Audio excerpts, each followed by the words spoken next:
को पता है कि आज जो आपकी बाल सभा का टॉपिक रखा गया है अंगदान का महत्व, और इसी उपलक्ष्य में दो महत्वपूर्ण सहयोग जिनके बारे में हम सब लोग बातें कर रहे हैं और चर्चा कर रहे हैं कि एक तो हम मिलेंगे नहीं तो इस वजह से सेलिब्रेट कर रहे हैं कि आज होली का पर्व है, उसको सेलिब्रेट किया है। एक महत्वपूर्ण चीज़ जो अभी सर बता गए थे, थोड़ा प्रकाश भी डाला था, भारत के महान क्रांतिकारी और स्वतंत्रता सैनिक जिनको आज के दिन फांसी पर लटकाया गया था।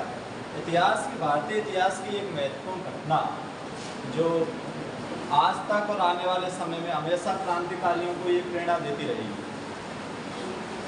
अंगदान के महत्व के बारे में काफ़ी चीज़ें बताई जा चुकी हैं। केवल एक महत्वपूर्ण चीज़ की ये माना जाता है कि ईश्वर ही जीवन देता है, लेकिन ये एक नया पहल या कह सकते हो कि हमारे पास में एक ऐसी अपॉर्चुनिटी है कि हम किसी को जीवन दे सकते हैं। लेकिन इस संदर्भ में जितनी बातें की गई हैं या जो भी बताया गया है वो ठीक है, और मैं ये मानता हूँ कि कोई व्यक्ति चाहे उसका उम्र कितना भी हो और वो अपने अंगों का दान कर सकता है और दूसरे व्यक्ति को जीवन दे सकता है। ऐसा माना जाता है चिकित्सा विज्ञान में कि एक व्यक्ति 7-8 लोगों को जीवन दे सकता है।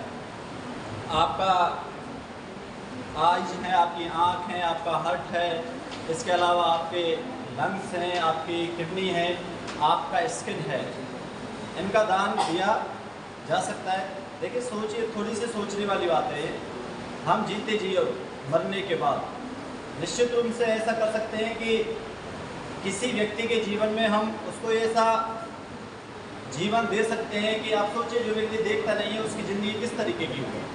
अगर वो व्यक्ति आपकी वजह से देख पाए तो ये कितना बड़ा और महान कार्य होगा। ऐसा व्यक्ति या ऐसी महिला जो एसिड अटैक है और जिसका स्किन एक तरह से जला हुआ है, जिसको समाज में हे दृष्टि से देखा जाता है, आपकी स्किन अगर उसको लगाई जाए तो निश्चित रूप से वो अच्छा फील कर पाएगी, अच्छा जीवन जी पाएगी।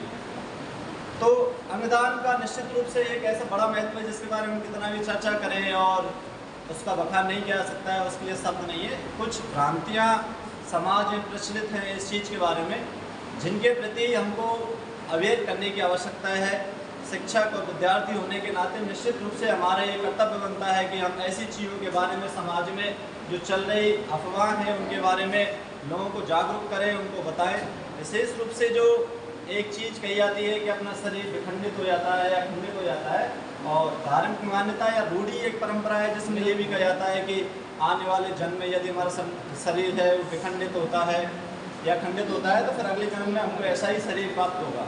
देखिए ये चीज़ें आप तार्किक रूप से या धार्मिक रूप से, आध्यात्मिक रूप से किसी भी तरीके से सिद्ध नहीं कर सकते हो आप। ऐसा कुछ भी नहीं है, ऐसा किसी भी धर्मशास्त्र में लिखा हुआ नहीं है कि आपका शरीर खंडित होने से आपको पूर्व जन्म में इस प्रकार का शरीर मिलेगा। और रही बात खंडित होने की, तो देखिए जब हमारा आँख का डोनेट किया जाता है तो हमारे आँख से केवल कॉर्निया निकाली जाती है, बस अपनी आँख वही के वही रहती है। यदि अपना हार्ट भी निकाला जाता है या फिर अपना यकृत है इसका इस्तेमाल किया जाता है, या फिर अपनी स्किन जिसके 6 लेयर होते हैं उसके सबसे ऊपरी परत को इस्तेमाल किया जाता है, आपकी स्किन ठीक उसी तरीके की रहती है।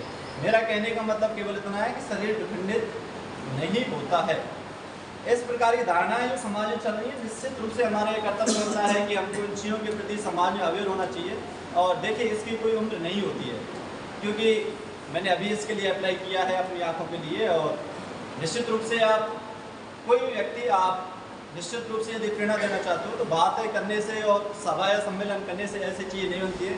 मेरे को बशीर बद्र का एक शेर याद आता है कि इल्मदान समझते हैं कि तकदीरों से बदलता है ज़माना, और सियासतदान समझते हैं कि नारों से बदलता है ज़माना, और कातिबों ने लिखा कि कानून से बदलता है ज़माना, मगर ये जहाँ बदलने को काफ़ी नहीं, क्योंकि अगर हम खुद बदलें तो बदलता है ज़माना। आप निश्चित रूप से ये पहल कर सकते हो। ये जो शरीर एक निश्चित समय के बाद ख़त्म हो जाएगा और मिट्टी में मिल जाएगा, अगर आप थोड़ी भी हेल्प कर सकते हो, किसी के जीवन में रोशनी डाल सकते हो या उसको जीवन जीने के लिए योग्य बना सकते हो कि वो भी दुनिया देखे। अभी थोड़ी देर पहले मैं सुन रहा, कल के दिन ही इसमें समाचार सुन रहा था, और जो सुधीर चौधरी जो आज तक का था उसने एक बच्चे का डाल रखा था वीडियो, 2.5 साल के बच्चे ने अंगदान किया था। बड़ी मुश्किल से वो बच्चा पैदा हुआ था, माँ बाप ने बहुत मेहनत की थी और किसी भी कारण की वजह से वो छत से गिरता है और मर जाता है। ये एक ऐसी पीड़ा थी जिसको कभी बुलाया नहीं जा सकता है, लेकिन उन्होंने कहा कि इस पीड़ा जो हो चुकी है एक ऐसा दर्द है जिसको कभी भरा नहीं जा सकता है, लेकिन हम उसको लोगों की नज़रों में अमर कर सकते हैं। देखिए, आज तो महत्वपूर्ण चीज़ें चल रही हैं। निश्चित रूप से ईश्वर जीवन देता है, इसमें कोई शक और संदेह नहीं है, लेकिन हर व्यक्ति के अंदर ईश्वर होता है। अभी इसी बच्चे ने कहा था, बिल्कुल मेरे को हट के अंदर तक बात चली गई थी। और आप निश्चित रूप से अंगदान करके एक जीवन दाता बन सकते हो, इसमें किसी प्रकार का कोई शक और संदेह नहीं है। तो हम ये कोशिश करें अपनी तरफ से कि हम कुछ प्रयास ला सकें, क्योंकि निश्चित रूप से हमारे ऊपर जिम्मेदारी सबसे ज़्यादा है। समाज में जो रूढ़ियाँ और भ्रांतियाँ चल रही हैं, हमको निश्चित रूप से उनके प्रति अवेयर करने की आवश्यकता है, लोगों को जागरूक करने की आवश्यकता है। और यदि हमारे अंग देने से किसी व्यक्ति का जीवन, देखिए हम बीमार होते हैं तो तुरंत हॉस्पिटल में चले जाते हैं, ये डॉक्टर कहाँ से बन रहे हैं। जिस प्रकार से हम शिक्षक बनने के लिए प्रशिक्षण लेते हैं, उसी प्रकार से यदि आपको उन चीज़ों में आगे बढ़ना है तो निश्चित रूप से इन चीज़ों को हमको खुद से शुरुआत करना होगा। मेडिकल्स में यदि पढ़ाई का फीस ज़्यादा हो रहा है या किसी प्रकार के हमारे पास में रिक्वायरमेंट ज़्यादा है, हम उनको कंप्लीट कम रूप से पूर्ण कर पा रहे हैं, लेकिन जैसे जैसे समय बदल रहा है, चीज़ें बदल रही हैं, तो निश्चित रूप से इसका रिजल्ट देखने को मिल रहा है। एक चीज़ हमने अभी कही थी कि ब्लड डोनेट के लिए कैंप आयोजित किया है। मैं प्रत्येक 4 महीने ब्लड डोनेट करता हूँ और मतलब निश्चित रूप से जब मैं करके आता हूँ तो उसके बाद में जो बॉडी में इम्प्रूव होता है वो क्या है, निश्चित रूप से एक निखार आता है आपके शरीर में। थोड़ा यदि आप थोड़ा सा हेल्दी फूड खाइए, उसके बाद में आपके शरीर में जो इम्प्रूव दिखेगा, निश्चित रूप से एक चमक आती है। क्योंकि यदि आप ब्लड डोनेट भी नहीं करते हो तो वो ब्लड आपके शरीर में ख़त्म होता है। ये एक प्रोसेस है शरीर का, निश्चित रूप से ब्लड बनता है और वो ख़त्म होता है। यदि आप डोनेट भी नहीं करते हो तो वो शरीर की प्रोसेस के तहत ख़त्म भी होता है। तो निश्चित रूप से आप अपनी तरफ से पहल कीजिए, समाज को जागरूकता लेके आइए, जिससे आने वाले समय में हम उन चीज़ों के प्रति अवेयर हो सकें जो समाज में भ्रांति और रूढ़ियाँ चल रही हैं। होली का त्यौहार आप सभी लोग मनाते हो, सबने काफ़ी अच्छा आपके सामने एक्सप्लेन किया है कि अच्छाई पे बुराई का प्रतीक है। मैं ये उम्मीद करता हूँ कि आपका जीवन आने वाले समय में निश्चित रूप से खुशियों से भरा रहे और रंग बिरंगे रंग आपके जीवन में खिलते रहें और इसी तरीके से हंसते मुस्कुराते रहें और ईश्वर निश्चित रूप से आप पर कृपा बनाए रखें। एक जिस विषय पर मैं थोड़ा सा बात करना चाहता हूँ और जो काफ़ी इम्पोर्टेंट और मायने रखता है मेरे को आज का दिन, जिसको हम शहीदी दिवस के रूप में मनाते हैं। शहीद भगत सिंह, राजगुरु सुखदेव, इनको आज के दिन 23 मार्च 1931 को लाहौर के सेंट्रल जेल में फांसी पर लटकाया गया। डेट फिक्स की गई थी 24 मार्च, लेकिन जो तारीख फिक्स की गई थी उससे एक दिन पहले शाम को 7:30 बजे ये डिसीजन लिया जाता है कि इन तीनों को, जो कि महान क्रांतिकारी थे, उनको फांसी पर लटकाया जाता है। इसके पीछे कई सारी वजह थी। गंभीर वजह तो ये थी कि एक बड़ा हजूम जो इसके खिलाफ में उठा हुआ था और निश्चित रूप से जो फांसी का टाइम होता था वो सुबह मॉर्निंग के टाइम में फांसी दी जाती थी। उस समय 7:30 बजे फिक्स किया गया था और सभी जो वहाँ पे जेलर थे उनको या फिर बंदी थे उनको आदेश दिया गया था कि आप अपने बैरक में जाएं। तो जो उसका जेलर था उसको बुलाने के लिए गया था कि आपको फांसी पर लटकाने के लिए बुलाया जा रहा है। तो उस समय वो लेनिन की ये किताब पढ़ रहा था जिसका नाम था रेवोल्यूशनरी लेनिन, एक क्रांतिकारी लेनिन।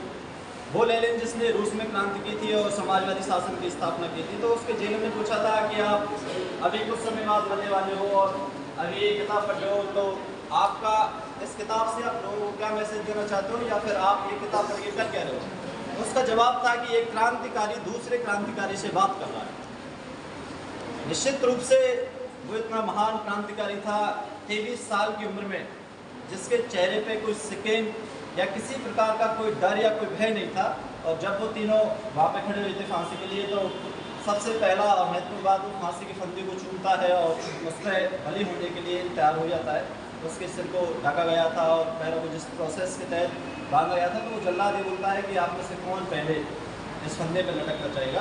तो सुखदेव आगे कहता है, उसमें कहता है कि पहले मैं लटकूँगा। पहले सुखदेव को लटकाया गया था और वो शहीद हुआ था। उसके बाद में फिर भगत सिंह का नंबर आता है और भगत सिंह शहीद होता है और तीसरे नंबर पर राजगुरु। तीनों को ही एक प्रोसेस के तहत फांसी दी गई थी।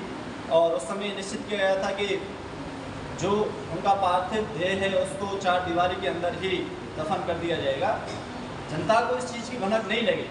इससे पहले एक दिन का पहले टाइम फिक्स किया गया था और ये उनका एक प्लान था कि इस चार दीवारी के तहत इनको अंतिम संस्कार इनका कर दिया जाएगा, लेकिन उनको एक भय था कि लोग जल्दी चिता देखेंगे, क्योंकि ये पहले से ही न्यूज़ पेपरों में था। और तो उन्होंने ये फिक्स किया था कि पीछे से एक दीवार को तोड़ा गया था और ट्रक में जिस प्रकार से सामान को फेंका जाता है उस तरीके से उनकी बॉडी को फेंका गया था। और जब वो वहाँ पे गया था तो पहले उनको रावी के किनारे ले जाया गया था, वहाँ पे थोड़ा पानी का अभाव था, फिर वो सतलुज नदी के किनारे गए थे, तो उनका अंतिम संस्कार करने का प्रयास किया गया था, लेकिन उस समय भोर हो चुकी थी।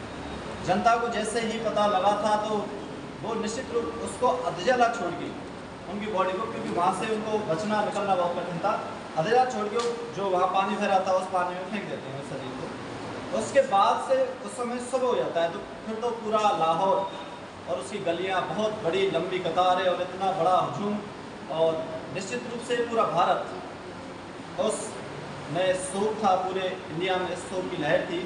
और एक महान शहीद, एक देशभक्त जो खुशी खुशी अपने मातृभूमि के लिए बलिदान हो गया था।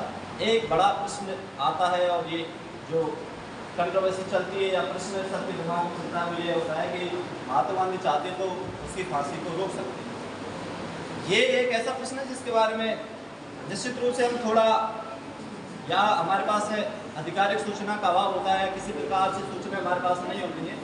महात्मा गांधी उस समय इनसे लगातार संपर्क किए हुए थे और बातें और चर्चाएं चल रही थी, लेकिन देखिए उस समय गांधी क्या है डिसीजन मेकर नहीं थे, ना ही वो सरकार थे कि उस चीज़ को या उस डेट को एक्सटेंड कर सके, या फिर उनके पास में इतनी शक्ति भी नहीं थी कि उसकी फांसी सजा को रोक सके। लेकिन वो इरविन के संपर्क में लगातार बने हुए थे, बातें चल रही थी। और इतिहास में एक नाम आता है दुर्गा भाभी के नाम से। दुर्गा भाभी जो कि महात्मा गांधी से मिली थी और उन्होंने प्रयास किया था कि किसी तरीके से इस डेट को एक्सटेंड कर दिया जाए। बस महात्मा गांधी गलती इतना माना जाता है, उनके ऊपर जो प्रश्नवाचक चिन्ह खड़ा होता है कि उन्होंने उस प्रस्ताव को रखा नहीं था। इरविन के सामने ये नहीं रखा था कि किसी प्रकार से इस चीज़ को एक्सटेंड कर दिया है या इस चीज़ को बदल दिया है। लेकिन मदन मोहन मालवीय ने निश्चित रूप से इरविन को ये पत्र लिखा था कि उनकी जो फांसी की सजा है उसको चेंज कर दिया जाए, आजीवन कारावास में बदल दिया है। लेकिन इरविन ने उस प्रस्ताव को ठुकरा दिया था और आज तक ये प्रश्न महात्मा गांधी और उसके व्यक्तित्व बना रहता है कि महान स्वतंत्रता क्रांतिकारी के जीवन को बचा सकते थे।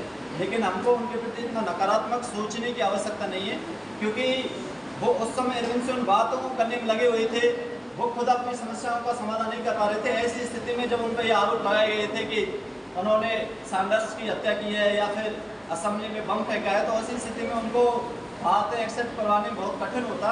और मदन मोहन मालवीय ने ऐसा प्रयास किया भी था, लेकिन वो स्वयं उस प्रयास में सफल नहीं हुए थे। इसलिए ये प्रश्न हमेशा उनके व्यक्तित्व पर लगता है, लेकिन ये प्रश्न इस वजह से भी शांत हो जाता है क्योंकि जब उनके बच्चे की बात आती है तो उन्होंने कभी भी अपने बच्चों के साथ में, क्योंकि वो नैतिक सिद्धांतों की स्थापना करना चाहते थे और यही कारण था कि उन्होंने ये डिसीजन नहीं लिया था कि उनके सामने प्रस्ताव रखा है, तो क्योंकि उनकी वैचारिक मत की भिन्नता थी उन दोनों के बीच में, क्योंकि वो चाहते थे कि स्वतंत्रता हम अहिंसक साधनों के माध्यम से प्राप्त करें और भगत सिंह स्वतंत्रता के लिए किसी का हद तक जाने के लिए तैयार थे। इस प्रकार से एक महान देशभक्त देश के लिए शहीद हो जाता है। निश्चित रूप से हम उनको अपनी यादों में जिंदा रखेंगे और अपने आने वाली पीढ़ी और बच्चों को ये कहानियाँ सुनाएंगे जिनसे एक राष्ट्रीय नागरिकों का निर्माण किया जा सके। इतना कह के अपनी वाणी को विराम देता हूँ।